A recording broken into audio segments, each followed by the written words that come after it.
You are listening to the Hello Sport Podcast.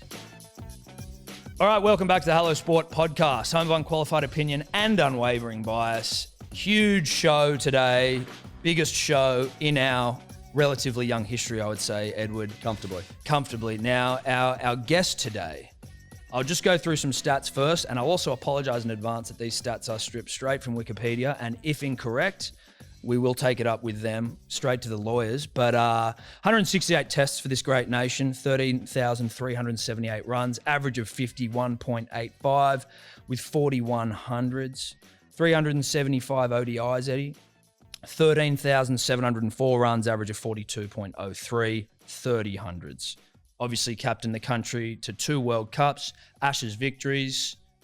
The list goes on and on. Believe also took 5 test wickets, which I felt like I should have known but didn't know. Shocking nonetheless. The one and only, the great Ricky Ponting. Welcome to the show. G'day, guys. Nice to be on. Absolute pleasure to have you, mate. How are you today? You ready to go? I'm ready to go. A little bit stressed this time of day with all the running around you got to do, picking up kids and getting them to different places and things and whatever. But no, ready to go. Looking forward to having a good chat with you boys on all things sport and a little bit of wine later on. So Absolutely. Yeah, it should be good fun. Mate, so look, we will get into the wine. If you're watching this on YouTube, we've got a little wine tasting that we've set up as well, Ponting wines. We're very excited to try some. The first one we will be starting with is going to be the Sauvignon Blanc. That's right. Now, the first session. First session, Sauvignon Blanc, ready to rip and tear. Before we do that, though, and you may be aware of this stat yourself, Ricky, that you are the greatest coin tosser of all time based on wins as captain. Are you aware of that? Across all formats. I thought you were going to leave the first word out of that then and just call me the greatest tosser of all time. No, not yet. We've just met you. We don't want to get you off guard too early. But no one could toss a coin like you, Ricky. 170 wins from 324 tosses, mate. I mean, really impressive stuff. I think around 52.47. Don't quote me on that. Is that percentage? About 52.47%. Success rate. Very sharp stuff. So we just wanted to maybe take you on in a coin toss first off, see how we go. If that's all right. Obviously, it's our home ground, so you call. But if you're happy, we're just going to flip a coin, get it going. So let everyone know, Ricky was not aware that he was going to be called upon to do this. But if you're comfortable, I'm about to toss for you. What do you reckon? Yeah, I think there were a few little glitches there with the video though as well. So everything froze and then you were speeding up and going fast forward. So I caught most of it and I'm happy to take you on in the coin toss. Beautiful. All right, we'll do that. We're at the mercy of the technology gods. All right, I think we just go, Eddie, don't we? You flick. Ricky, we'll get a call in the air, mate. All right, let's do it. Yeah. Heads. What's he got? It's a tail. It's a tail, Ricky. It's a tail. Tough. How does that affect his stats, Eddie? Would you mind holding it up so we can actually prove that it was a tail without flipping it over? Okay. Yeah, it's an kit. Look, it is a platypus, Ricky. We hate to do it to you. We are now 100% against Australian captains, Tom and I. Yeah. Your percentage goes down only marginally. It's really, it's not a big deal. It's not a big deal. But let's get the first session out here. Now we do have our butler Dave, who's come along to make sure that we don't have to lift a finger. So Dave, let's get that one going. Can you tell us a little bit about this one, Ricky? I like his attire, Dave. I like your top half anyway. Yeah, he's dressed very nicely. He's the top half's great. He forgot his pants, but that's all right. Yeah, well, boys, have you got the 2020 or 2021 Sauvignon Blanc? Is that the 2020 or 2021? Whichever one it is. We got the 21, Ricky. Yeah, the 21. Yeah, so that's Adelaide Hills Sauvignon Blanc. I'm not sure if you guys are wine drinkers or not, but and if you are, you might not be Sauvignon Blanc drinkers. But this has been at one wine show already. It actually got 97 points. It's first ever tasting this particular wine. So what we've tried to do with the brand, and you'll see as we go through, there's a bit of a theme going on with a bit of cricket stuff, but also a bit of talking about sort of my upbringing in northern Tasmania, a bit meeting my wife and how our love for wine has sort of grown over the years together. So the first session sort of talks about the first session of a test match and how important I always felt the first session of a test match was.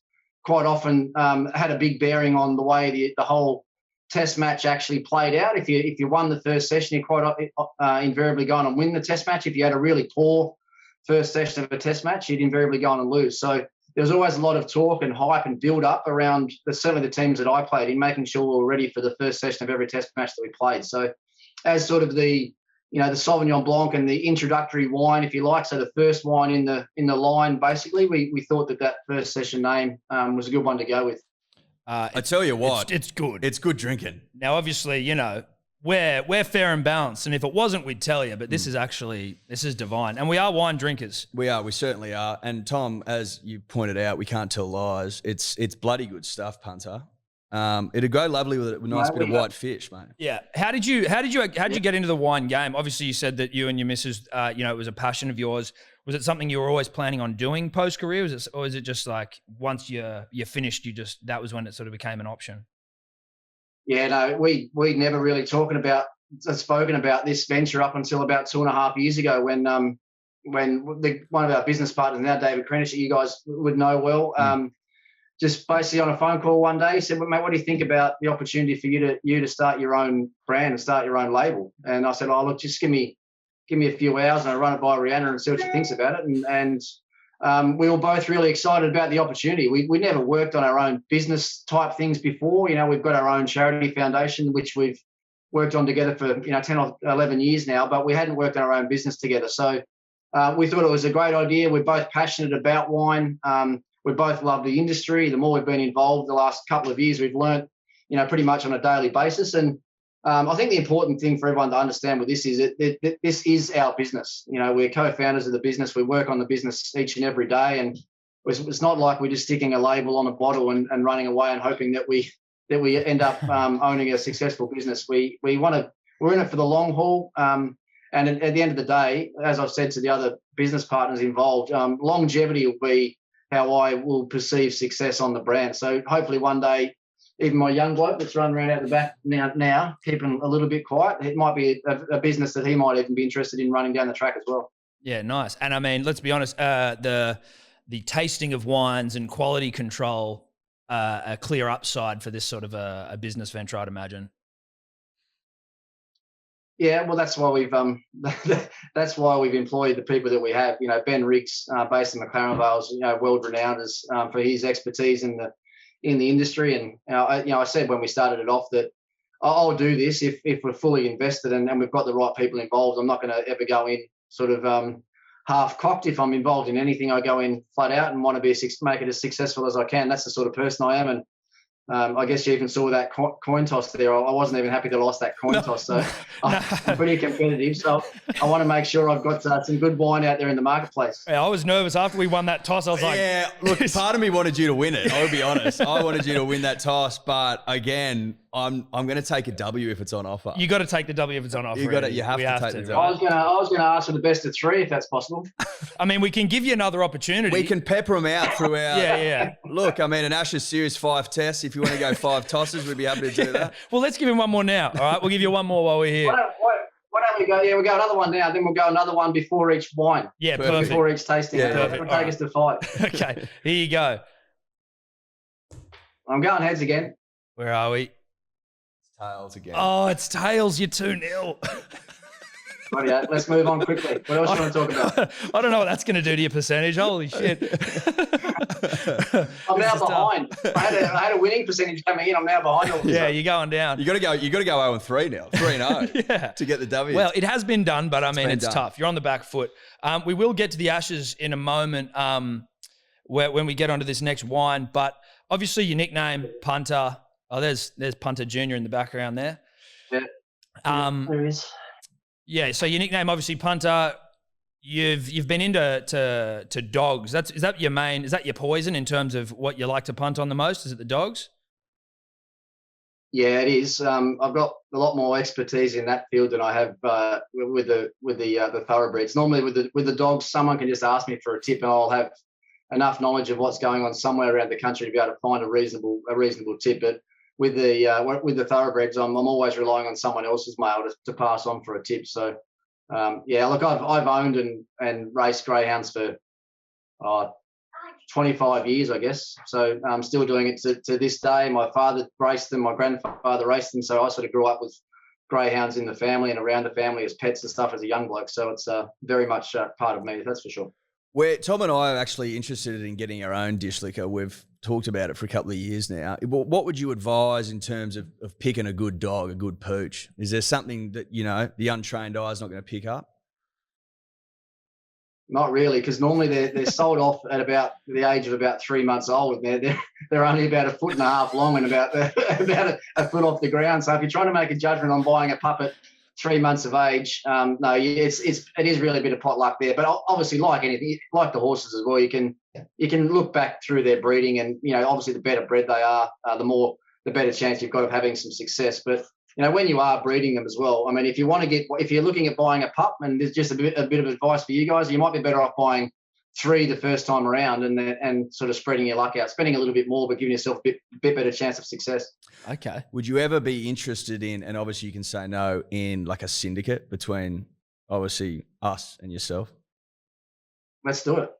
Okay. Let's do it. Look, that's on camera though, so we will obviously going to follow. I'm going to follow that up because Yeah. none of this has been a joke. We've been wanting to buy a pooch for a long time. You just offered, and he's talked us into $3.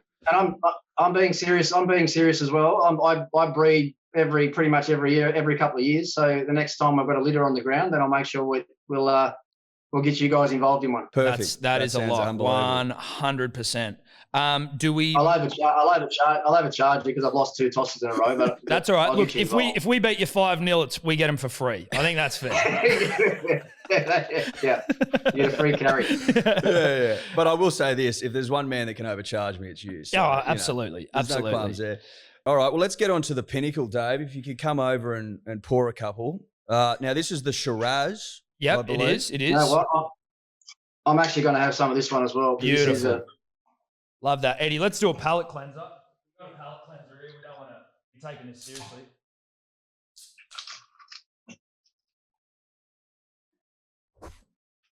Just got the palate cleanser in there, Ricky. We didn't want to. We wanted to have the Sauv Blanc out of the taste. Oh, Dave, you're getting it on the table. Sorry, Ricky. This is embarrassing. Our waiter, he's hopeless, mate. Yeah, he's going to be sacked as soon as you leave. So give us a little bit of a spiel on this one, mate. So Pinnacle Shiraz. This is McLaren Vale, where our very esteemed winemaker Ben Riggs is based. So he's got a pretty good understanding and idea of how to make a McLaren Vale Shiraz. Yep. The name, the Pinnacle. So as I said at the start, we're trying to tell some story and talk a bit about cricket, and it's a pretty appropriate time to be talking about this actually, because the Ashes series is only a couple of weeks away. So when I refer to the Pinnacle, that's what I talk about Ashes cricket. As far as I'm concerned, Ashes cricket is the pinnacle of our sport, not just the battles between Australia and England. But I think if you look back on the world game, if there's one thing that people would probably most talk about, it'd probably be talk about an Ashes series. 150-year rivalry, and it has sort of swung, ebbed and flowed both ways through the years and through the generations. So, and to this day, there's only one thing I miss from actually playing the game, and that's playing an Ashes Test match. So if I could have one game all over again, it'd absolutely be an Ashes Test match, and probably at the MCG. So that's where that Pinnacle name comes from. As you guys said, you know a bit about wine drinkers, so you'll be able to taste there the difference between a McLaren Vale Shiraz and a Barossa Shiraz. This is a bit of a not quite as big and hard and heavy. It doesn't hit your back of your throat like a Barossa does. Yeah. Yeah, it's definitely lighter. It's a lot lighter, but a lot smoother. It's delicious. It's unbelievable. So, I mean, while we're talking Ashes, the squad was released yesterday. What are your thoughts on it? I guess, to my understanding, everyone said that Marcus Harris he's sort of already been anointed as going to be at the top of the order with Dave. Is that sort of then just leaving the fifth position between Usman and Travis Head up for debate, really? Is that sort of where it is? And if that is the case, who do you see getting the spot?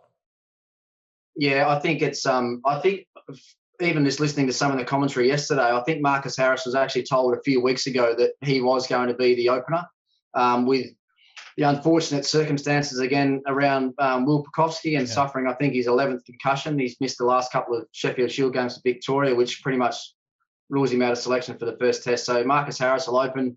Yeah, and it definitely will come down to Travis Head or Usman Khawaja for that number 5 slot.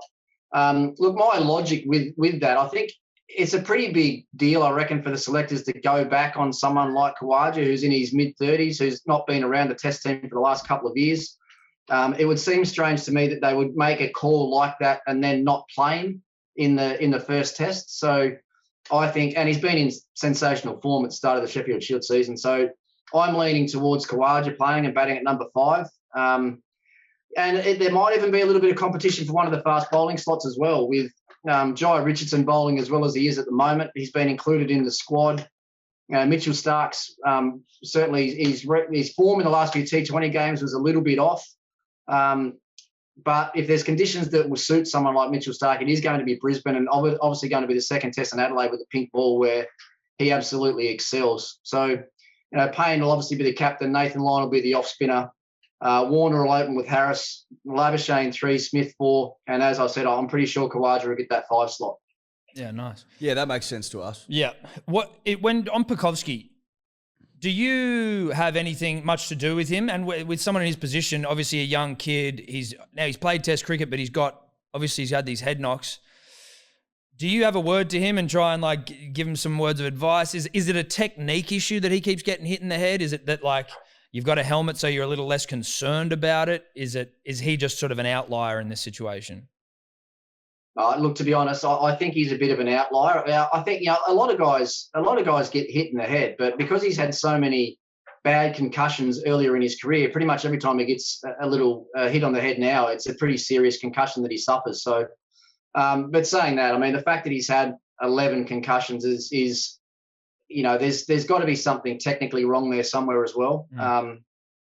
And I've caught up with him a couple of times. He lives here in Melbourne, where I live. Obviously, he's managed by the same management group as me, and so I've had a few conversations with him. But it's not for me to try and get involved in anything like that. It's a pretty delicate situation, I think, that he finds himself in, and probably that Cricket Australia find themselves in as well.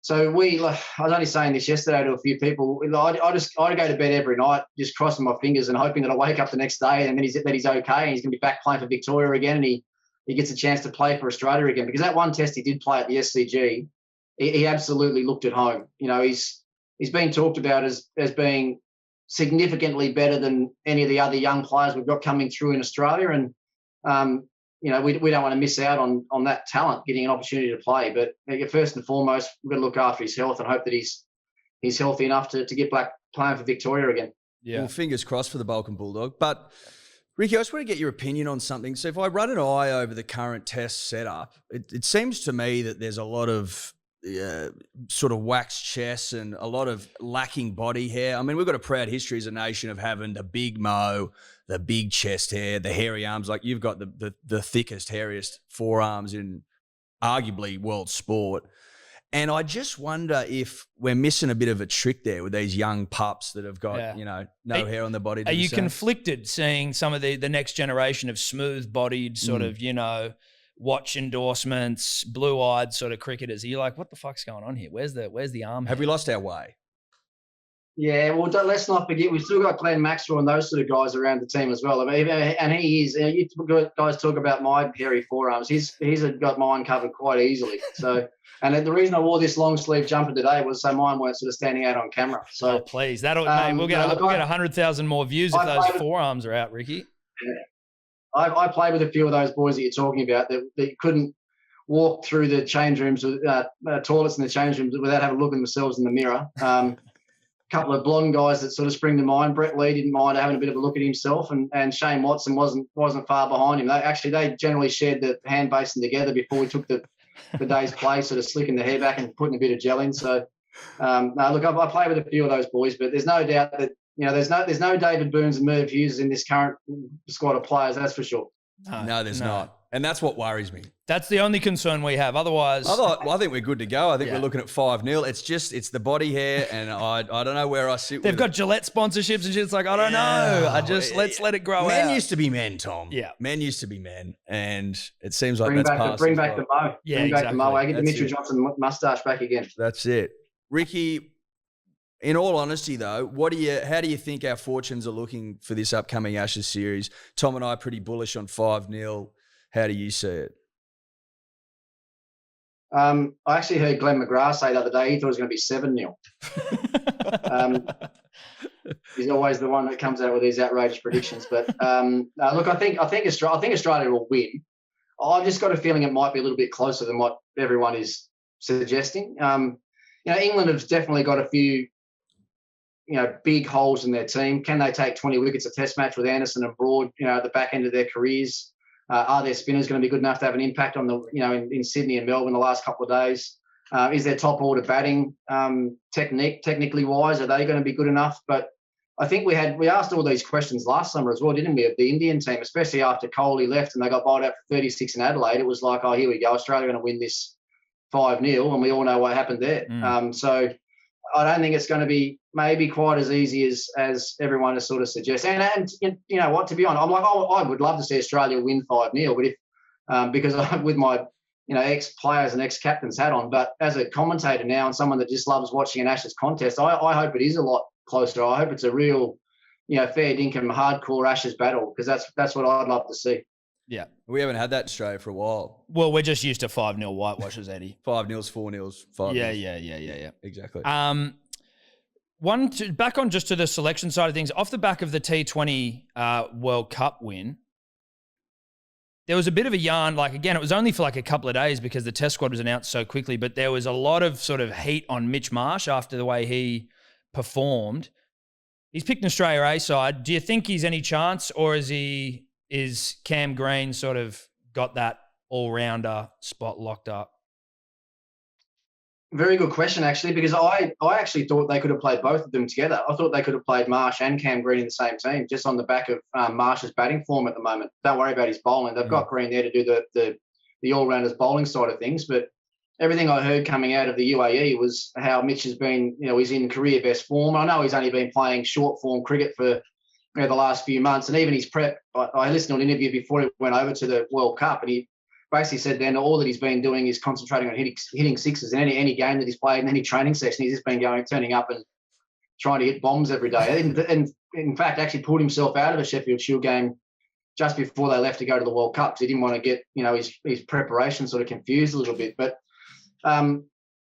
we also shouldn't forget that he actually played the last Ashes test. He played the last test at the Oval in 2019 and actually took 5 wickets in that game. And then without punching the dressing room door in Perth at the start of last summer, he would have been in the test team at the start of last summer and probably played all those tests against India. So you can put up a pretty good case as to why at least he could have been in the squad. It didn't make much sense to have Khawaja and Head, 2 left-handers, both quite similar players. Maybe they could have one of those and Mitch Marsh, and then make the decision closer to the game on which one's batting better going in.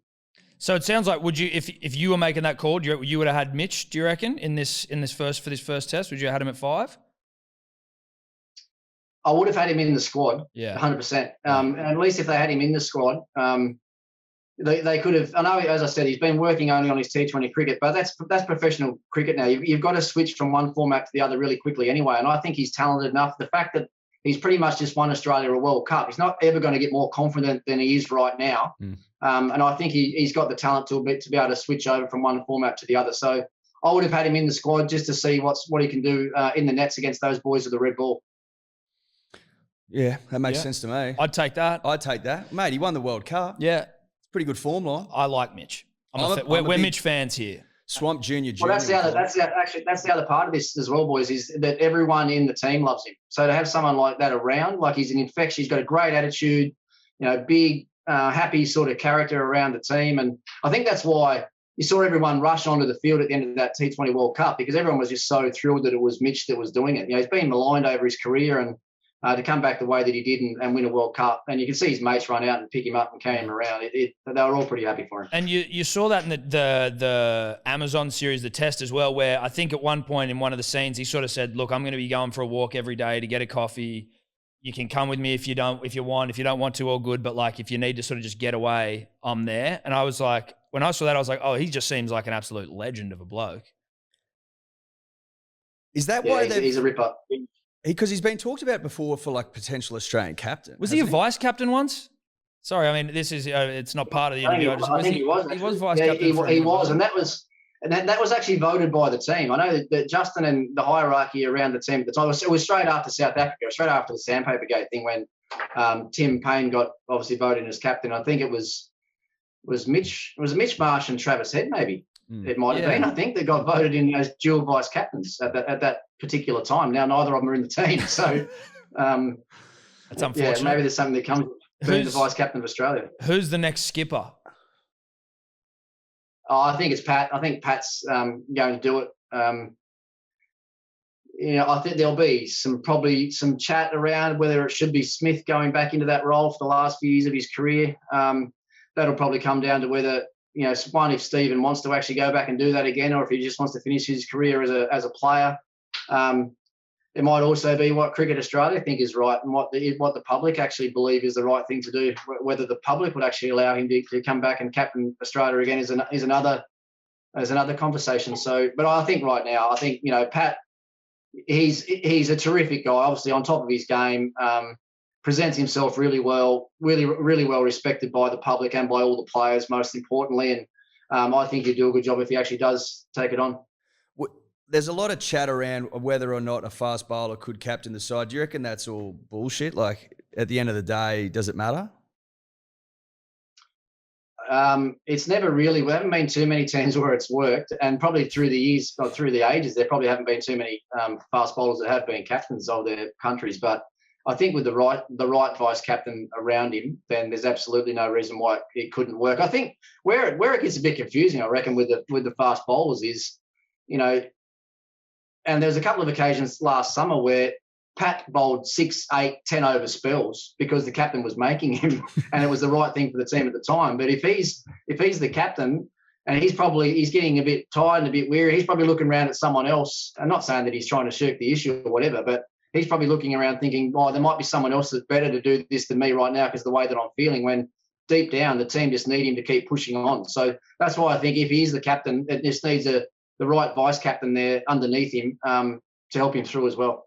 Yeah, right. Because, you don't want to be going like, I don't know whether the feeling would be like, is it coming across that I'm just bowling myself because I'm skipper when really I should also be like, in terms of being a captain though, like, what's the pressure like for you? Was it something that maybe it got easier, but like when you were first brought in as captain, is that pressure overwhelming? Like as Australians, it's like, is it the second thing after Prime Minister or the Prime Minister's second after? It's the second most important job after the Prime Minister. You could argue it's more important, I would say. But yeah, what is that like? And how quickly do you get comfortable with it, or do you never get comfortable with it? Yeah, it's a once again another interesting question, because I actually think it gets harder. I think when you come into the job, there's probably less expectation on you as a new captain as there is that's a perform captain, and the country expects you to keep winning all the time. Yeah, right. And I think there's a bit of a honeymoon period, I think, that goes with it as well, where you're just enjoying it all so much, and whatever comes in front of you, you just accept and take on, and you're learning all the time about your teammates and what little ways to make them better and improve them as individual players. And I think even the way that you talk to the team, and present yourself to the team, the more you've done that, if you've done that for 3 or 4 years, then you can understand that side of it actually gets a bit harder as well. You've got to keep reinventing yourself as a leader, almost series by series. So I think the longer you stay there, the harder it is. I actually think I'm a great believer in this in most leadership roles, in not only in sport but in business as well. I think there's a shelf life for leaders. For that fact, I think it just gets harder and harder to keep recreating and reinventing yourself year on year. Was there ever a point where you were like, because obviously, like if the media start getting on you, was there ever a point where you're like, fuck this? You know what I mean? Like, it got a little bit overwhelming, or like it got too much? Yeah, when we lost the 2005 Ashes, it probably wasn't the easiest time of my career to deal with. And I was only a couple of years into the job at that stage. So I was, when over in England and the team not performing as well as we could, and then we eventually lost the Ashes at the Oval, it was like, oh, okay, this is what captaining Australia is all about. Because before that, I'd come into the one day, the team in 2003 and captained that to a World Cup win only a few months after I got the captaincy, and the start of the Test captaincy went quite smoothly as well with a pretty good team that I took over. And then, I found out what captaincy and leadership was all about when we lost in 05. But, luckily we were able to bounce back in 06, 07 and the ship sort of righted itself for a while. Yeah, we've forgotten about 2005. I think as a nation. Yeah, absolutely. We just put a complete line. No. I went from 2003 to 2006, basically, in my life. That's right. Should we look at the 127? I think we go the 127, the Barossa Shiraz. And whilst we get Dave out here, I think we also get to give Ricky another shot at a coin toss, because it's been a nightmare for him so far. Yeah, we better actually. It's game over for me. I've got to win this one. Yeah, this is series deciding.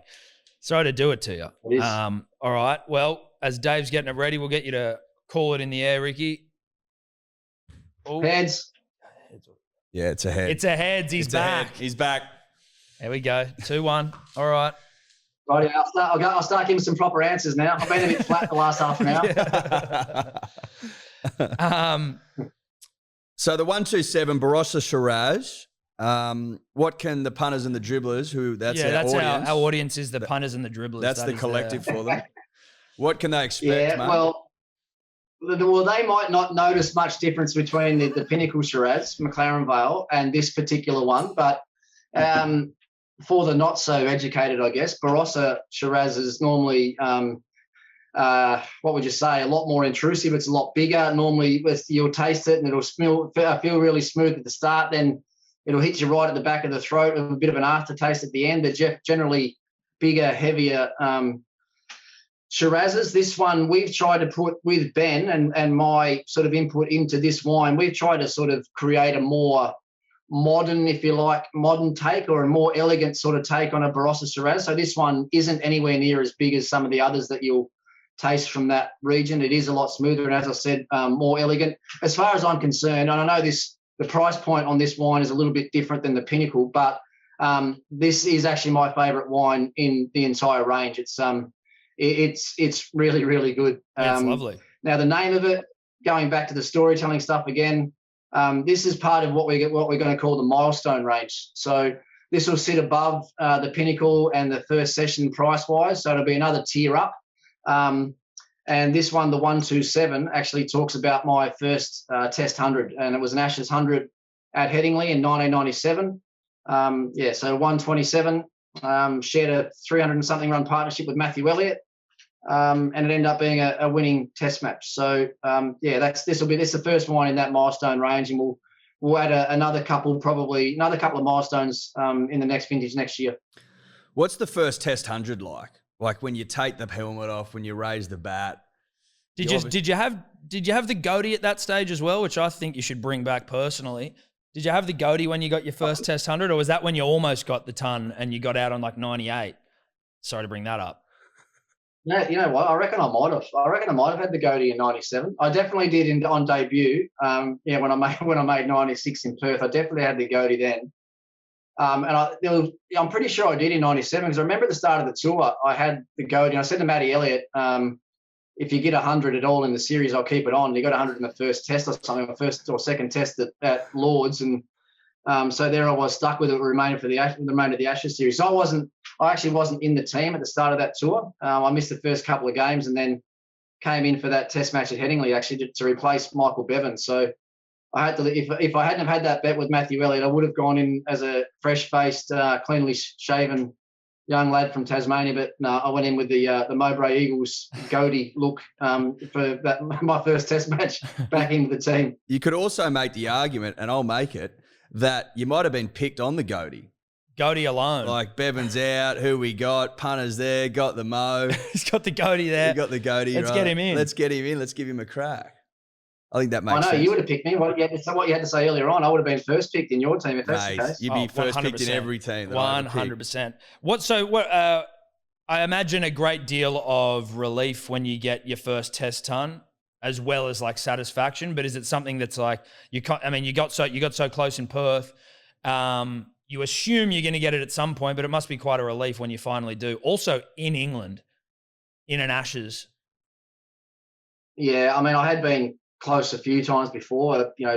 First, as I said, that first game in Perth, 96 there. I got 88 against the West Indies as well. I think a couple of seasons before this Test match that we're talking about here at Headingley. So, yeah, it's one of those things. I mean, I always had great faith in the talent that I had and great faith in my ability. But when you've played, 5, 6, 7 Test matches and you haven't got 100 yet, then the doubts do start creeping in a little bit. And it probably helped with that one that I wasn't in the team. That was my first crack back at it again. So, I wanted to make sure when I got my next chance that I was ready, and I grabbed that opportunity with both hands, and thankfully I did that day. So there is a fair bit of relief that comes with it. I remember Matthew Hayden saying, I think at the time Matty Hayden had scored 20-odd first-class hundreds for Queensland, and he scored a lot of runs in county cricket, but hadn't made a Test 100. Then he finally got his first Test 100, and he said, now I actually believe that I can do it. And I thought, it can't be that much different. Like from 20-odd first-class hundreds, he dominated first-class cricket in Australia for 4 or 5 seasons. I'm sitting back thinking, no, it can't be that much different, Haydos. What are you talking about? But when you put yourself in that situation, it is a little bit different. So, certainly a bit of a monkey off the back when you get your first one. Did you ever think that you'd score 40 more? Which is outrageous. Yeah, well, I didn't. I wasn't sure how long I was going to play for. I mean, you have to play for a long time, don't you, for that to happen? I mean, through the middle of my career, when I started to find a bit more consistency, and even when the captaincy came along and my move up to number 3, a lot of things sort of happened for me at exactly the right time. Even meeting Rihanna, meeting my wife and stuff. All the sort of stars started to align, and it was when I was sort of coming into my prime, I guess, as a player. And the one thing all of us were doing back then, everyone was chasing Sachin. That's all we were doing. Like Lara and myself and Callis and Sangakkara and these guys, Sachin had set the bar so high that we were just setting sail out after him and trying to catch him. And I remember it towards the back end of my career, somewhere 2 or 3 years to go in my career, I was only a couple of hundreds behind him. I thought, I'm going to get him here. I'm going to get him. And when I started saying that, I got further and further away. He kicked. It was like he found another gear in the home straight and left me 4 or 5 lengths behind. So, look, 41 Test match hundreds. I've got to be pretty happy with that, I guess, at the end of the day. Absolutely, you do. I play a 2020 comp every Sunday, Ricky, and I'm at 950s, which is 100 in the tournament. So I can understand what it's like to score a bulk of runs for your team. Not a country at this point, but there are actually international tournaments. I don't know. 32 to go, mate. Well, exactly. Not far off. You were just talking about, Sachin and Brian Lara and the like.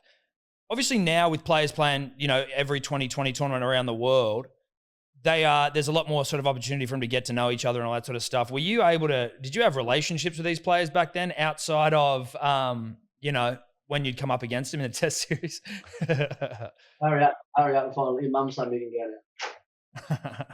Did we have? Yeah, we did. Yeah, we did. And you had better relationships with some more than others. Brian Lara and I spent a lot of time together. I got to know Brian Lara really well on my first tour, which was to the West Indies in 1995. Once again, I wasn't playing. Justin Langer and I were the 2 reserve players, and Lara was an absolute world sensation at that stage. And I got to know him quite well there. And we've got a really good, strong relationship now. We catch up whenever we can, anywhere around the world, and we've been able to play a lot of golf together and things like that. So Sachin, not so much. Sachin was a bit more of a closed sort of character, didn't like to give too much away. And even just the Indian culture, you never really spent much time with them in their dressing room at the end of a Test match. They'd be packed up and gone half an hour after the game, even if they had won. And, we would have lost the Test match to them and would still be in the change rooms 5 or 6 hours later. So the cultures were slightly different. But and I got asked this question the other night as well with Ashes cricket. I did a function with Ian Botham the other night that's out here going to be working with us on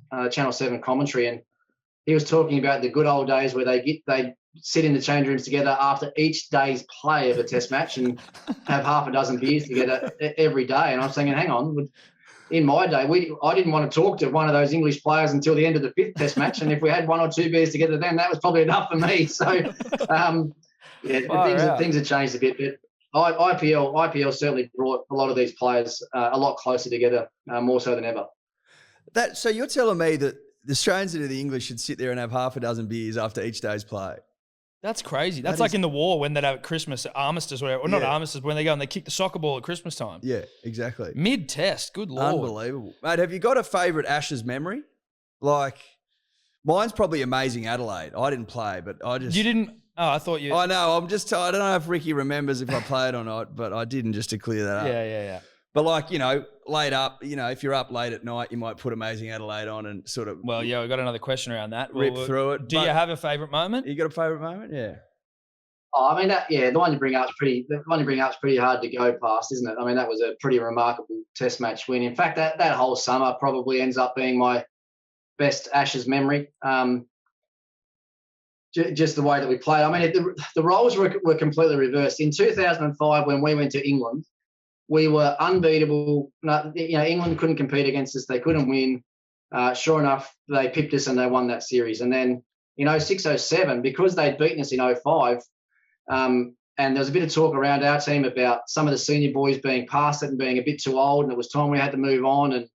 And the exact opposite happened. So when they arrived, all the talk was about them, and I and the other senior boys weren't having a bar of that, and we were pretty hell bent on making sure that we turned things around and back to the way that things are supposed to be in Ashes series. And we got off to a great start in Brisbane, and then when we won that Test match in Adelaide, I remember just saying then that there's no way that this team now, after what's just happened in this game, there's no way that England can actually even be competitive in one of the remaining Test matches. That would have just absolutely crushed them. Yeah. Eddie mentioned there, just in the sense that Amazing Adelaide's something that everyone likes to go back on. There's YouTube clips where you can just go and sort of get stuck in. You can watch, there's a 3-hour recap, which is good watching. Which is nice. Are you aware of the 19-minute ode to your runouts that's on YouTube that's largely consumed between the hours of midnight to 5 a.m. by young men of our age across the nation? Can you send me the link? Oh, mate, we're happy to. Happy to. And there's plenty of them. There's the 19-minute one for the run-outs. I am aware of it. Shots. One of my mates the other day, actually, he's got a 12-year-old son that's an absolute cricket tragic. And it was when I was away during the IPL, actually. I got a message from him saying exactly the same thing. Are you aware of this run-out compilation thing that's out there that you can watch? And so that was when I first found out about it. And apparently his son just watches it on repeat, I think, over and over. So do you ever go back and watch any of your greatest moments? Like, obviously and I'm being a bit facetious, not necessarily in like a self-indulgent way, but like, you ever want to go back and see nostalgia, for a nostalgic purposes, go back and you can watch sort of an innings that you had? Yeah, I've actually, people probably wouldn't think that I would do this, but I have in a couple. I've watched the one that we're just talking about here that's on the front of that wine bottle, that 127. So my first ever Test 100, just to go back then and think about like how young I was and how naive I was, and my first 100, and all that stuff, and even just to watch the way that I played then compared to the way that I played in my latter part of my career. So I've done that. And I've looked at the World Cup innings in 03 World Cup final as well. I've looked at that one a couple of times. Only having a rough day. I've never had it on when anyone else has been around, but when I've got a bit of quiet time in quarantine or something, then the iPad comes out for a few minutes here and there. Having a rough day, didn't get much sleep. You're like, you know what? I might pour yourself a nice 127 Barossa Shiraz. Lock the office door. Put the feet up. Get a cigar out. That sounds unbelievable. Wanted to we'll get to the close of play in just a moment. Edward, Ricky's golfing exploits precede him.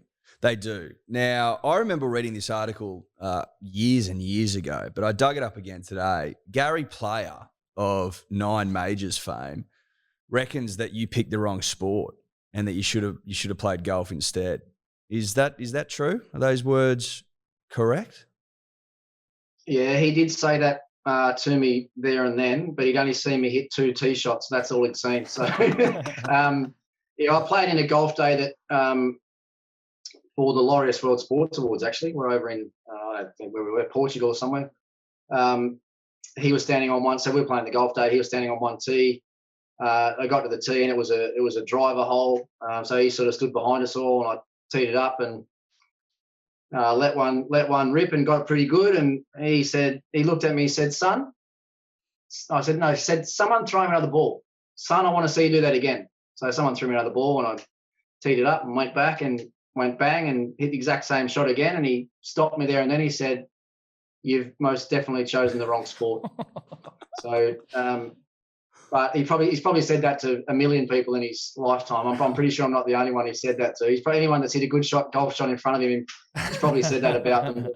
I'll give you the hot tip. Look, it's been, as you say, golf's been one of the the loves of my life. I grew up with the sport. My dad was a very, very good player. Dad was a scratch marker at the age of 14 or 15. And, wow. So I've just grown up around the game. My brother played state golf as well for Tasmania. My sister's won some club championships at our local club. So yeah, it's a pretty competitive environment in the Ponting household. When we all get back together in Tassie and we get the golf clubs out, it's on for young and old. Who gets the chockies, mate? That competitive streak in you? I've seen it with the coin toss. I can't imagine that you roll over and let them get the W. No, I don't roll over. Although sort of getting to the stage now. Dad's 70 now, so it's getting harder and harder for him to sort of keep up with his boys. So we let him win every now and then, just so we make sure that he buys the beers anyway when we finish. I don't know if I believe him. I think I see a no mercy streak in Ricky where he just pumps Dad every time. Sorry, if Dad mate. gets lippy, if Dad gets lippy, righto, mate. Not my fault. You're 70, Dad. I'm sorry. Life lessons. What are you playing off these days? I'm off one these days. So I still play a lot of golf. I was a lot better than that when I first retired. When I first retired 7 or 8 years ago, and sort of was able to dedicate a lot more time to the game. I moved to Melbourne, and I was playing at Royal Melbourne at the time. I think I got to about +3 at one stage, and I've drifted out a little bit since then. And the way that I'm going as well, sort of inching my way towards 50. It won't be long until I'm out into those mid-single figures as well. We've been talking for the last couple of weeks about trying to get on at Elliston, sorry, forgive me. Have you ever played there? No, I haven't played at Elliston actually. No, I've had a few opportunities to, but it's living in Melbourne. It's a bit of a trip. It's a bit of a trek to get there, where you've got to fly to and then where you've got to drive. I mean, I'm making excuses there. I think it's for everything I've heard, it's almost a once in a lifetime opportunity. It sounds like a pretty amazing place, but no, I haven't been there, but it's on the bucket list, that's for sure. Yeah, well, look, we were probably trying to. We were expecting basically that you had, and then we were going to see if you could short ball us a connect, and maybe we could get our way there. Obviously, it hasn't gone to plan. But I'll start with the Greyhound first, and then work up. Yeah, well, exactly. That sounds good. But look, if it ever comes up and you feel like bringing Tom and I'll tell you how I pay you back, Ricky. I'll show you around Dubbo Golf Course. Beautiful 27 championship hole course. It's an impeccable nick. I'm not sure if you've ever played it, but my old man's a member there, so I can pull a few strings. Yeah, there we go. You'll pay for his fees, right? We'll get you a cart. I just said then it was a bit of a trek to get to Elliston. It might be a bit more of a trek to get to Dubbo. No, I'll drive down and I'll pick you up, mate. That's not a problem. Should we get to the final? What is the close of play? Close of play, Tom. Which is a Cab Sav, I believe. And we'll get our butler Dave back here, who's hopefully hasn't been drinking on the job. Oh, you forgot the wine glasses. You have been drinking on the job, haven't you? Well, let's go. Is this coin toss number 4? This is. It's 2-1. Ricky? 2-1. Here we go. Yeah. Heads. Oh, we're on the ground. Oh, he's gone heads again. He's got it. It's 2 all. Oh, you wouldn't read about it. Jesus. You would not read about it. This is tough, Eddie. This is tough. We had it sewn up. Mate, I thought it was 3-0. Well, it was 1-0. We didn't need to give him the extra one. We're too nice. Well, but it's fair though. It is fair. It's an Ashes year. Ashes coming up. It's good. It's good vibes. I talked us into it yourself for the trap, boys. Look out. Okay, so is this a Cab Sav? That's right. It's a Cab Sav. Perfect. Cab Sav, and it's from a slightly different region, this one as well. Once again, South Australia, yep. but from Langhorne Creek, which I must admit, going into this venture, when Ben Riggs, our winemaker, suggested that we should have a Cab Sav in the range from Langhorne Creek, I'm like, hang on, why not the Barossa? Why not why are we going there? He said, no, look, just trust me. This is one of the most recognised, I guess, fine wine growing regions in the world, let alone in Australia. And he said, we'll come up with a magnificent Cab Sav out of Langhorne Creek, which is what he's been able to achieve with this wine. This wine's actually won 4 gold medals at 4 different international wine shows around the world in the last 18 months. So 4 from 4. New York, London. Yeah. So it has done exceptionally well. It's a bit of a sleeper as well, because even me, I must admit, I'm not a huge Cab Sav drinker. I'm more of a Pinot and a Shiraz sort of guy, more rather than I wouldn't ever go to a Cab Sav as my first choice, but getting to learn more about certainly the region and how good the Cab Sav is out of that area, then it's a very drinkable, nice wine, one that you want to come back to. Yeah, it's very drinkable. It's nice. It is. It's very nice. In terms of it's different. It is different. It's a bit different than the Shiraz, that's for sure. In terms of the process with all of these wines, like from, I guess, let's make a Cab Sav to this is the Cab Sav we're going with. How much of what's the process like? How much of it is the taste? Like how many times are you tasting it? What's the, do you give notes like change this, change that? How advanced is your palate to know what to sort of ask for?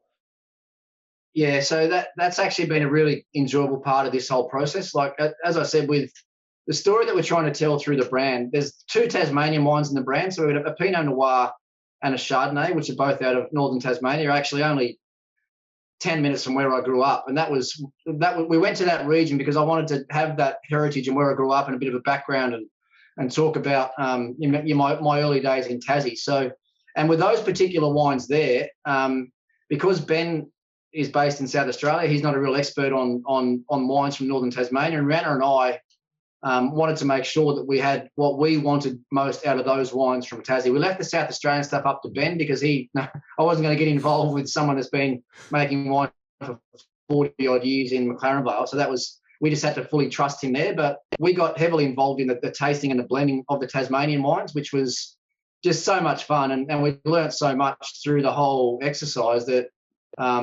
we now can talk about what we want and what we can taste and what we can smell.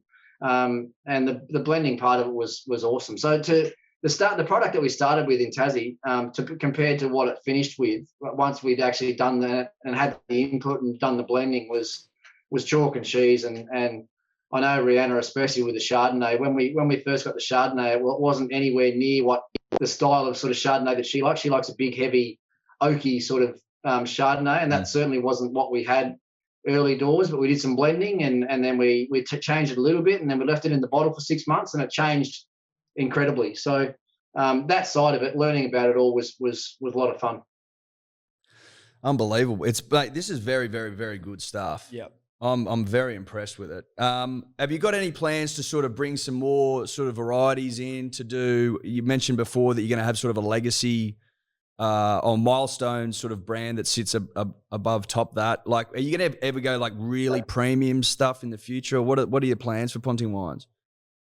Yeah, absolutely. So even now we've got a rosé in the line as well. So we've got a rosé which it's called the Rihanna rosé. Actually, was she insisted that she had one in the line that was named after her. Fair enough. No, that's fair enough. That's fair enough. I don't mind a rosé. That's not the truth. We're huge rosé drinkers here. We're massive rosé fans.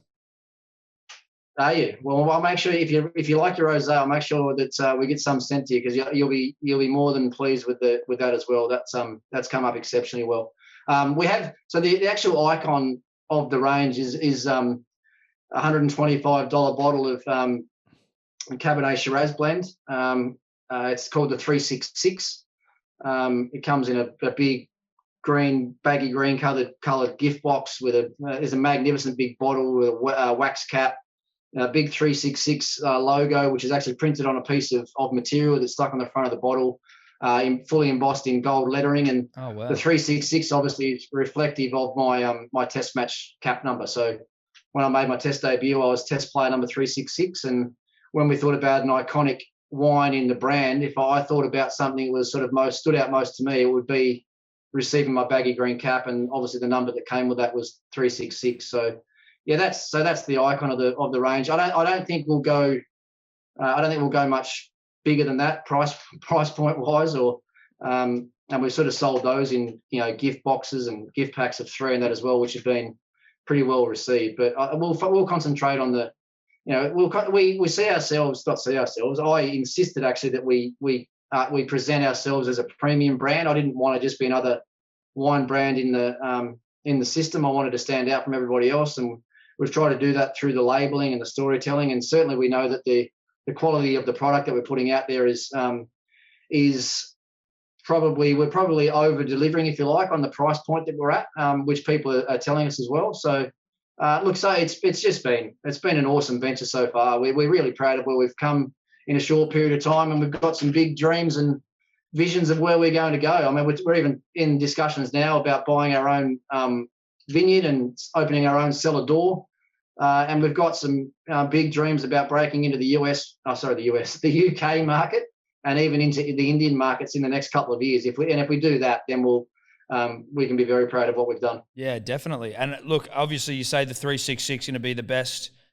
I would say that depending on the way this coin toss goes, the fifth and final, you might actually have another one to add there where you've got, if you win this next coin toss, you might have a 3-2 victory over Hello Sport, as also maybe another premium bottle of wine that you could offer potentially. Something to think about. And you'd call it 3-2.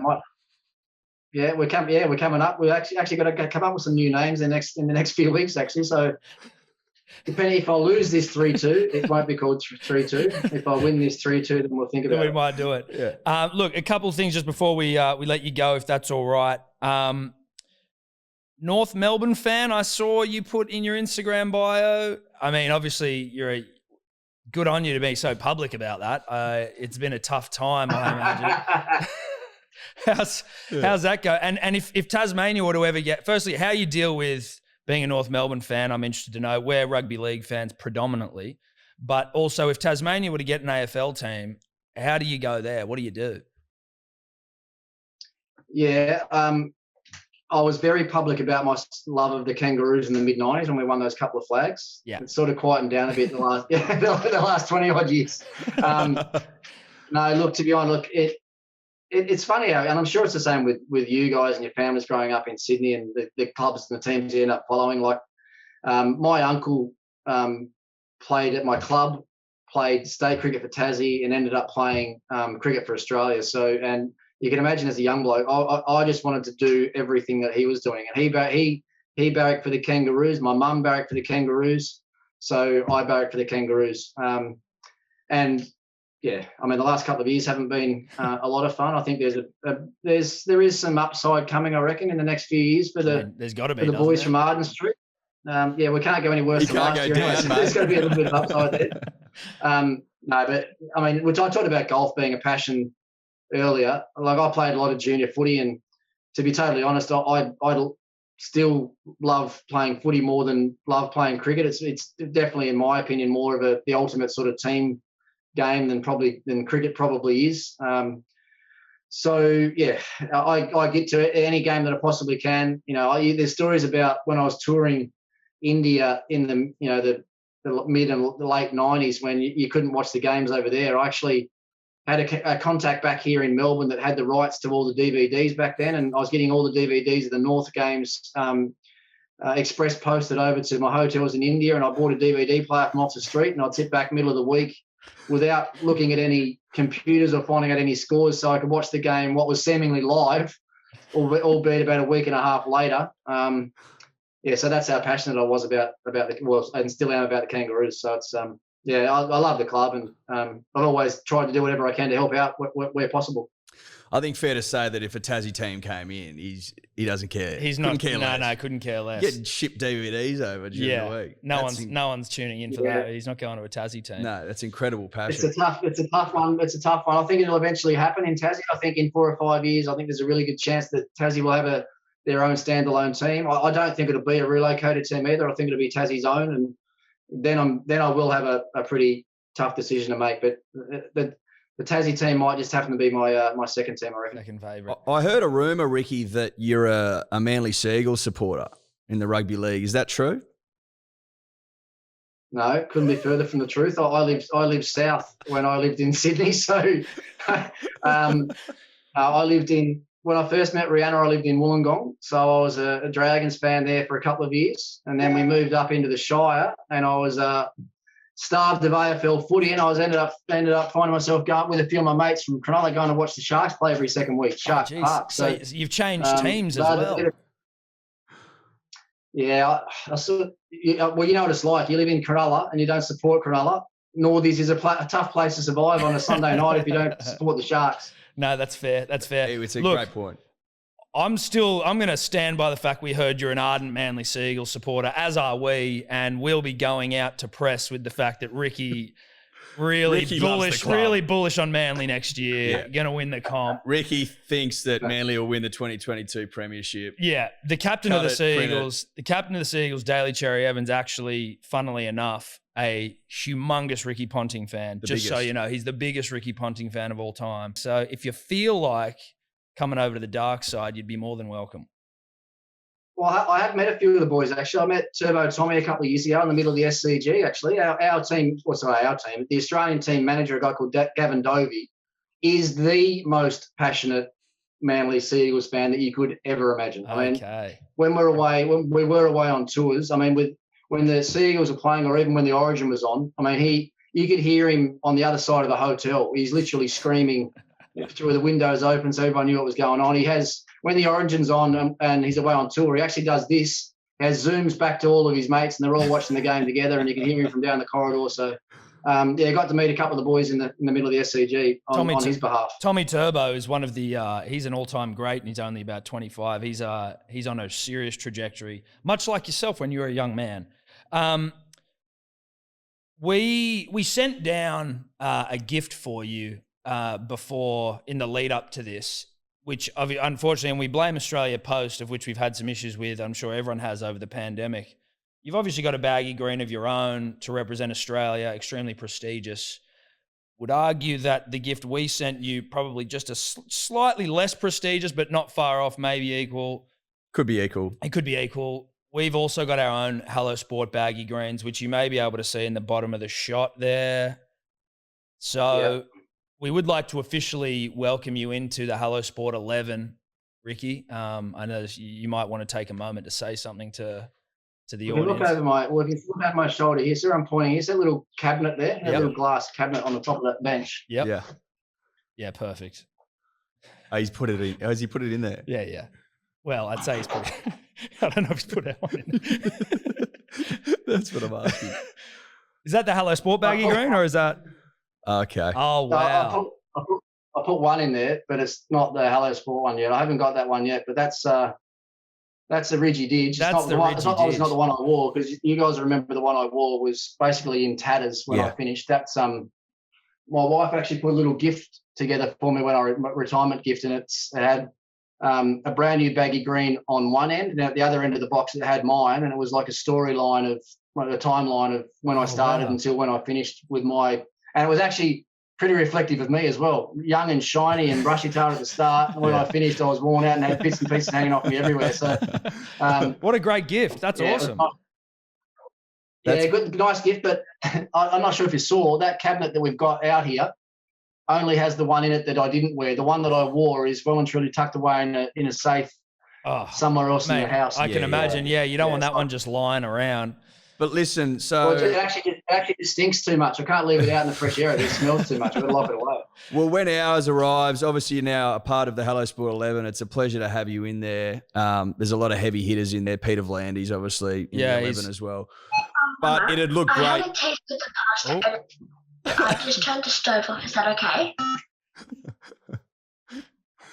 There goes the house intercom, boys. Just so you're aware, my daughter just had a taste of the pasta and it's not quite cooked yet. Okay, not al dente. You got a little chef on your hands. That's nice.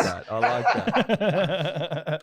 But honestly, I think it'll look great in that glass cabinet that you've got. If you want to put it in there, it's up to you. You don't have to. No, you might want to put it in the safe. Let's be honest. Yeah. It's can keep the Ridgy Didge one company. Yeah, exactly. But mate, look, we really appreciate you taking the time to have a chat with us. Genuinely a real honor. We've been obviously massive fans. You've been a part of our youth growing up and watching you do the damn thing for Australia year after year. Also, not to blow any more smoke up your ass, but by far and away the number one commentator now that you've moved into that. Like, genuinely fantastic to see what you're doing with Channel 7. You're, as I said, by far and away the best insight and translates, I think, the best to an audience who are, you know, dribblers like us who pretend we know what we're talking about and largely, don't know what we're talking about. But yeah, we really appreciate it, you coming on, mate. And I think we probably just need to wrap it up with the fifth and final coin toss.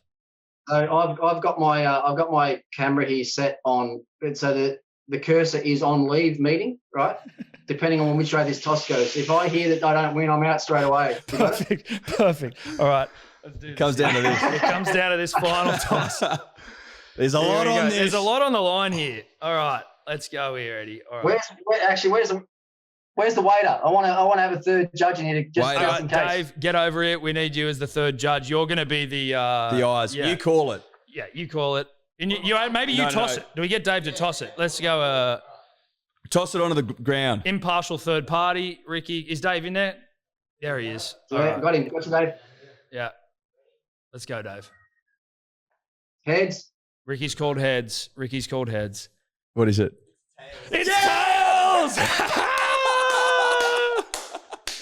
See you, boys. I'm out. See you, Ricky. See you, mate.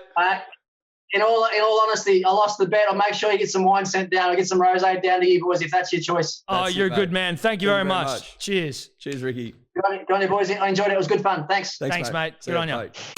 Punters, dribbles, that's Ricky Ponting. There you go. That was fucking awesome. That was unbelievable. That was awesome. How often do you get to talk to the second best after the Don? Yeah, and how often... Or Australia's greatest living cricketer. Yeah. And how often do you get to dominate the greatest coin tosser of all time? 3-2. That's in the history books. That can't be denied. It is what it is. Tom and I are winners. We're born winners. Obviously, Ricky's a winner, but seemingly... Well, not against us, he's not. No, that's right. I will say this, Tom. Ricky is one of the greatest blokes I've ever yarned to. Yeah.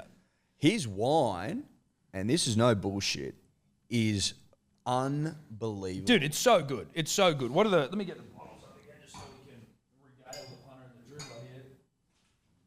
We've got... Obviously, it was the first session, which is the Sauv Blanc, which is behind us, still in an ice bucket. Just cooling. Staying cool. Just staying cool because you don't want to get warm. We are getting ready to rip into it.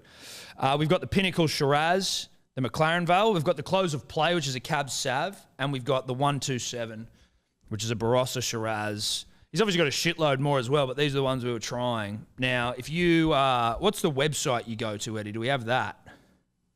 pontingwines.com.au. We'll double check that. Well, let's double check it now. Yep. It's pontingwines.com.au. Now, because we're best mates with Ricky Ponting... and maybe getting dogs together.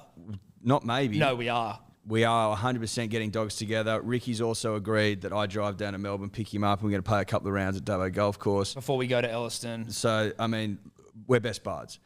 But because we're best buds and because all of this would mean nothing if it weren't for the punter and the dribbler with whom support us wholeheartedly, we have done a deal.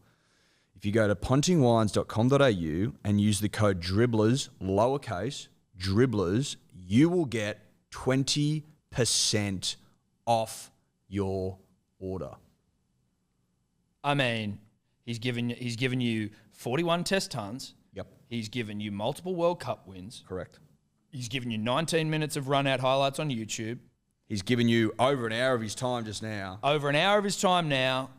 And now he's given you 20% off. Legitimately delightful wines. Not 5%, not 10%, not 15%, not 17.5%, not 18.5%, not 19%, not 19.8%. 20% off. Pontingwines.com.au, code dribblers, lowercase. Make the smartest decision you can make today. I'm not talking any shit. This is no hyperbole. No. The smartest decision you can make today as a punter or a dribbler is to buy his wine. And again, I liked what he was saying where he was like, I didn't just want to sort of like have a wine where it was like, I'm just another wine in the fucking bottle. Like from the look down to the design, to the taste, like it actually does. Everything about it is like, oh, this is actually a nice wine. Like you bring a Ponting wine to a dinner, to whatever, it's like you're actually having a nice wine here. It's not some $10 fucking horse piss that you're just trying to like, oh yeah, it's a fucking mate, don't look. Put it this way, it's Christmas this year. You want to make a statement. You know what I mean? You might be with the in-laws for the first time. You don't want to rock up with cat piss. You want to make smart Christmas decisions. You rock up to the father-in-law's house with a bottle full of cat's piss, or do you go, oh, sorry, Ponting wines. You know Ricky Ponting? Oh, yeah. Have you heard of Ricky? How do you bond with the father-in-law? You go, oi, listen, Ricky Ponting. Yeah, fucking but 41 tons, baby. Also, flip it over. Bang. Why is it called 327? Why is it a Barossa Shiraz? Bang. I'll tell you why. 127. 127. That was his first debut test score. You know what I mean? Now you've got an icebreaker. Now you've got a story to tell. Now the old man loves you. First test 100. Now the old man loves you. Or the mother-in-law. Who knows? I mean, maybe the grandma, maybe the uncle, maybe the weird cousin. It doesn't matter. Ponting wines bring people together. Yep. There's no doubt about that. Families together, people together, dribblers together, dribblers punters together. Once again, we must thank Ricky Ponting, who has gone. I hope he can't still hear this.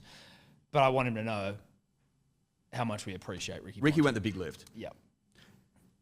Pontingwines.com.au, code dribblers. Lowercase. Lowercase. Shout out to Ricky, now a dear friend. Keep your eyes peeled. Obviously, that dog will be running in the next 18 months, I'd say. Yeah, absolutely. And obviously, shout out to Punter Power. We didn't actually talk about it, but without the punters and dribblers getting in Ricky's ear and just bloody bombarding the poor man, this wouldn't have happened. So to you, we say thank you. We salute you. We salute you with a Ponting wine. That's it. Bye-bye.